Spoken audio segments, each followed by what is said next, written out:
Just over 2 years since assuming the role of Minister of Agriculture, Minister Zulfikar Mustafa has seen the coming to pass of one of his earliest projections as it relates to the revitalization of the local coconut industry. That projection had to do with the annual growth of the sector, 1,000 acres of expansion yearly.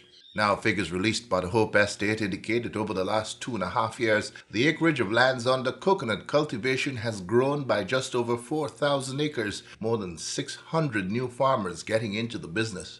These statistics were among the many disclosures made at the launch of the recently introduced green dwarf coconut variety sourced from Brazil to boost local production. This new high-yielding variety is best known as a multi-purpose variety with a high resistance to attacks from pests and diseases. The launching ceremony coincided with the observance of Cardi Day, a special day set aside by the Caribbean Agriculture and Research Institute Cardi to celebrate its achievements in agriculture development over its history of activism in the Caribbean region. Speaking at the event held at the headquarters of Hope Coconut Industries Limited at Hope Estate, East Coast, Demerara, Cardi's Mr. Hussein spoke of the collaboration between his organization and the government of Guyana in advancing agriculture diversification and development in Guyana.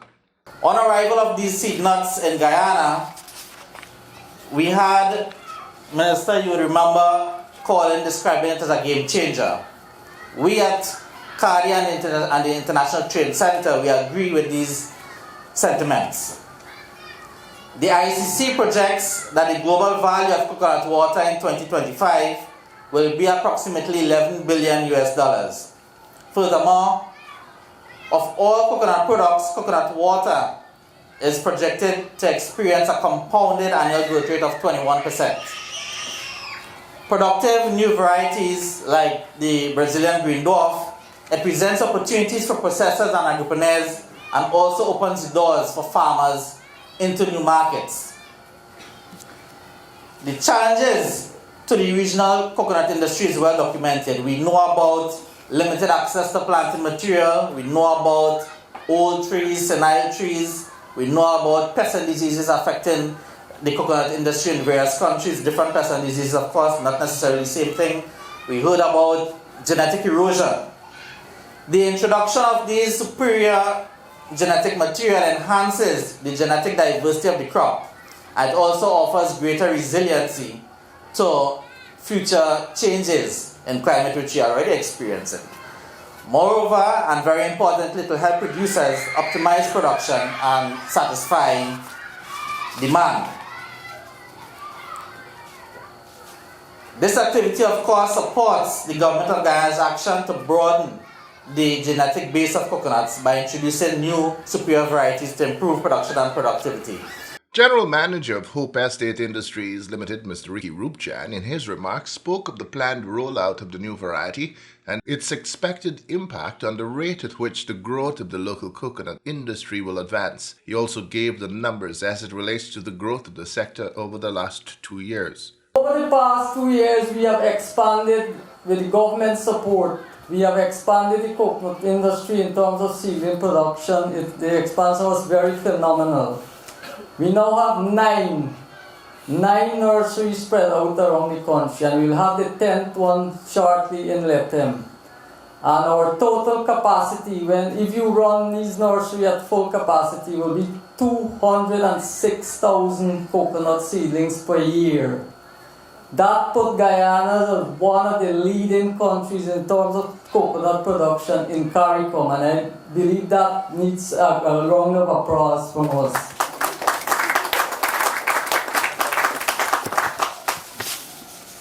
We have made projections based on a very conservative estimates in terms of the expansion of the coconut industry. And we said over the next 5 years, the coconut industry will grow to at least 1,000 acres every year. And I'm pleased to say in 2021, it has surpassed that. It actually expanded by 2,005 acres. With 170 new farmers coming on board.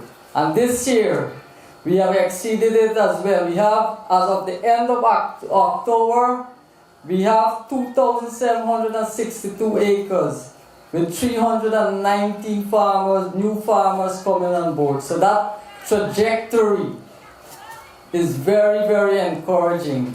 So when this Brazilian idea of bringing seed nuts was conceptualized, actually it was a spin-off from the Agri-Investment Forum. When I stood up at the forum and speak my mind, right, and people came and congratulated me, but CARDI is the organization that really, really facilitated this thing. They made a contact with Cohibra, they filtered a lot of organization, and we decided to go to Brazil with the minister's support, and we did that. And we have managed to at least start the process of this variety. But it's a high-yielding variety. It's a DWARF, it's a 3 years, but the favorable characteristic of this variety as a 3-year variety, and it's you don't find it, it's not very common. It's suitable, and you could see it there, it's suitable for water, it's suitable for copra, and it's suitable for oil. Another favorable characteristic is that the volume of water that it has. In Guyana, our coconut varieties are traditional varieties which are more than 40 years old, will produce between 350 and 500 mils of water. This coconut variety, this new variety produces 750 mils, so it's huge. In his remarks at the launching of the Brazilian dwarf variety, the European Union's representative in Guyana, Mr. René Van Nies, said the European Union is committed to supporting Guyana's agricultural development, especially in the area of expanding and modernizing its coconut sector. When people think about Guyana, at least in Europe, they picture palm trees full of coconuts and people drinking a cool glass of coconut water. And that's a nice image. But actually the picture, I think, is even much better than that, because coconuts provide a livelihood to thousands of families. And that makes coconuts a very exciting crop, a crop that really fits a very exciting country that Guyana is at these days. And so therefore, I'm really proud that the European Union is supporting Guyana and the Guyanese farmers to create better livelihoods for all the people involved in the production, the processing and distribution of coconuts and the products that come from coconut. Guyana and the European Union, we go back a long time. For more than 50 years we are working together. And that relationship is really built on a few things that we have in common.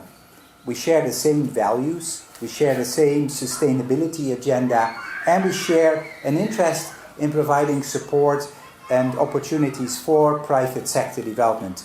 And I will say very briefly just a few words on each of these. So values. But when you think about coconuts, and I think we've heard it, coconut is something that can be grown by people across the country. It's a very inclusive crop. Whether you're a man or a woman, whether you are in the Rupununi or in the coastal plains, coconut is a crop that you can use. So inclusivity is one of the key values, and I think it is a real crop that sort of speaks to that. The second is sustainability. Maybe you've heard about the Green Deal. That is the name that we give in Europe to our ambitions to deal with climate change. And Europe has made a commitment to be a climate neutral continent by 2050. That's a very big deal. It means a lot. It means huge investments all over Europe in order to live up to that. We want to make sure that others can benefit from that and are part of that agenda. And that's why we are such an enthusiastic supporter of Guyana's sustainability agenda. And just recently, the President of the European Commission, Ursula von der Leyen, she signed with Guyana the Forest Partnership Memorandum of Understanding. And that's actually a big deal because Guyana is only one of 5 countries in the whole world where the European Union has signed such an agreement with. And also the coconut sector in Guyana is contributing to the green goals. For example, by intercropping, so that you have coconut trees and you plant vegetables below it, you really make sure that you have more biodiversity, you need less pest control, and you diversify the income from the land. So that is a real win-win situation for everyone. So the last one is the private sector. So private sector development in agriculture is, of course, absolutely crucial. So the European Union, I can proudly say, is one of the most efficient agricultural producers in the world. When you look it up and you ask for the top 10 agricultural producers in the world, 6 of them are actually from the European Union. And that's not surprising, because in Europe you will find, in the 27 member states that we have, you will find the world's top agricultural research institutes. And I think we've heard Cardi and we have heard Mr. Rupchand talk about the importance of doing research, of improving your gene pool, of making sure that you're always on top of the game. And I think that's why we are so happy that Cardi and others are supporting this initiative. In delivering the feature address, Agriculture Minister Zulfikar Mustafa reiterated his government's commitment to working with all international partners and local stakeholders in ensuring that support in every form possible is provided to local growers in the sector. Minister Mustafa called on Guyana's youth to get involved in agriculture, as it is an avenue to generating wealth for themselves and for the country as a whole. I am very happy to see students with us here this afternoon, because from the Ministry of Agriculture we are hoping to bring in more young people into the agriculture sector. And students, you must not see agriculture as a menial job. You must not see agriculture as an activity that only old people or mature age people must do. You, the young people, must involve, and that is why we in CARICOM, the ministerial task force that was set up by the CARICOM heads of government, we are now looking forward to involve young people, many young people as possible, in the agriculture sector. The chairman of NARI and I have spoken, and we have talked about introducing in every single school in this country an agriculture section, so that our young people can practice agriculture, so that when they come out of school, they will know how to develop and how to move in the agriculture sector. That's important for us. And we have started that already. And when we look around today in the world, especially in this part of the hemisphere, we are seeing climate change is real. And we have to change the way we have been doing agriculture. And you heard the chairman talk about the passion. The chairman for today's proceeding talked about the passion that the chairman of NARI has for climate smart agriculture. But we have started that. As a matter of fact, His Excellency the President have instructed that we have young people who are qualified and young people who are there in school too, to get them involved in this agriculture activities. So you will see over the years, in the coming years, you will see large budgetary allocation being made in the agriculture sector. We have heard that coconut production and coconut in our country has become the third most important crop. But over the next few years, you will see many, many more important crops coming in place than what we used to know of. Things like we knew about rice, sugar, and other crops. But you will see in another 3 years from now, Guyana will be self-sufficient in producing all its corn and soya for the livestock industry. We will be also a net exporter in CARICOM for corn and soya. Those are important crops which we never concentrate on and which we never put effort in producing. But what we have seen taking place over the last 2.5 years in the world, we have to ensure that we produce more of our food that we are consuming. Today we are producing approximately 60% of the food that we are consuming. But we have to ensure that we produce more. We are not satisfied with 60%. We must produce all the food that we are consuming. That is why we have looked, the heads of government in CARICOM, they have looked at the food import bill. The food import bill of CARICOM is between 5 to 8 billion US dollar annually. And they have made a decision that in the next 3 years, by 2025, we must reduce that by 25%. Speaking directly to the involvement of CARDI and the EU in the realization of the green dwarf coconut variety out of Brazil, Minister Mustafa expressed his gratitude to the organizations and said he looked forward to more support from those two organizations in the coming years. I want to express our appreciation to CARDI and to the European Union. This is one of the list of cooperation that the European Union have embarked on. I was just talking to the ambassador. As I'm speaking here today, we have a team from the European Union and the Ministry of Agriculture discussing technical cooperation that will be provided by the European Union to help us to build capacity in the agriculture sector, to help us to have export coming to Guyana, to help us to develop the agriculture sector. So I want to commend, I want to thank, and I want to express our appreciation to the ambassador and his team at the European Union, and I hope that this kind of cooperation will continue. So for this year, we have seen the budgetary allocation to the coconut sector increase to $66 million. And to date, the coconut industry have raked in approximately $1.5 billion to the revenue base in our country. As I said, our President, His Excellency Dr. Mohamed Irfan Ali, has the lead responsibility for agriculture and food production in CARICOM. And for us to achieve that target of 25% in 2025, then Guyana will have to play that leading role. I am not saying, I'm not being prejudiced here, because as chairman of the Ministerial Task Force, Mr. Sean Ball will tell you that we have been encouraging our partners in the CARICOM to ramp up production. But why I am saying that Guyana has to play that leading role?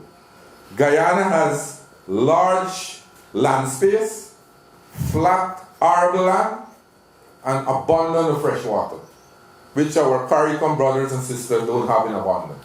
For example, I was in Barbados a few weeks back, and in Barbados today they are now building reservoirs to store water for irrigation purposes, where farmers have to pay a fee. So you could see the scarcity of water in those areas. But we have abundance of fresh water, we have large arable land, two main ingredients for agriculture production. We are now seeing with the investment forum in Guyana, and the last one that was held in Trinidad and Tobago, we are seeing now a number of investors now coming to the Caribbean to invest in the agriculture sector. Today we are seeing the agriculture sector is competing with the other attractive sectors, like the oil and gas sectors, the construction sectors, the mining sectors. So we are seeing movements in all the sectors, but we are seeing more and more people now. More and more people are coming into the agriculture sector. The Hope Estate has already set in coconut nurseries 500 of the first batch of 1,000 Brazilian nuts, with NARI setting the other 500 with a view to conducting wide-ranging research in the various characteristics of the variety. Another 1,000 seed nuts are expected to arrive in the country from Brazil shortly.